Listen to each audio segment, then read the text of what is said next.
ભરૂચ જિલ્લામાં માવઠાએ મુસીબત ઊભી કરી. અઠવાડિયામાં 2 વાર કમોસમી વરસાદ વરસતા ખેતીના ઊભા પાકને નુકસાનની ભીતિ.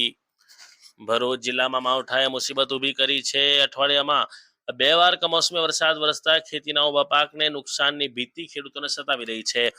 જંબુસર, ભરૂચ સહિતના અનેક ગામોમાં કમોસમી વરસાદ વરસ્યો હતો. ઘઉં, તુવેર, ચણા, અડદ, કપાસ અને કેરી સહિતના પાકને નુકસાનની ભીતિ જે છે તે ખેડૂતોને સતાવી રહી છે. વાદળછાયા વાતાવરણના કારણે પાકમાં ફૂગ અને જીવાત પડવાની દહેશત છે.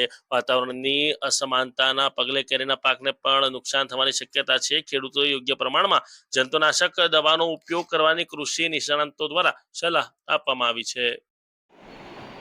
ભરૂચ જિલ્લામાં આજરોજ ફેબ્રુઆરીના અંતિમ સમયમાં કમોસમી વરસાદ જે છે અને ખાસ કરીને વાદળછાયું વાતાવરણ પણ છે.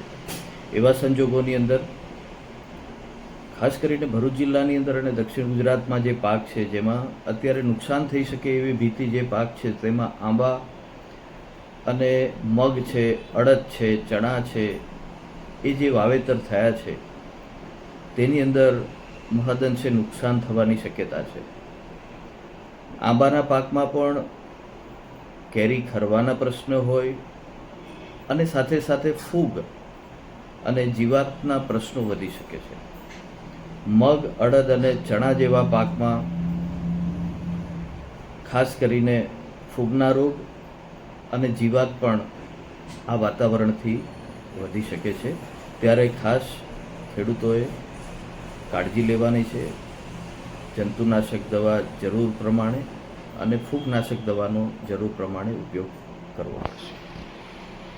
ભરૂચ જિલ્લાના જંબુસર તાલુકામાં કમોસમી વરસાદના કારણે જે તૈયાર પાક છે તુવેર, કપાસ, મગ, ચણા વગેરે જે પાક છે એમાં બહુ ખેડૂતોને વ્યાપક નુકસાન થયેલું છે અને અવારનવાર આવા કમોસમી વરસાદ પડવાને કારણે ખેડૂતોને ઘણીવાર નુકસાન થયેલું છે.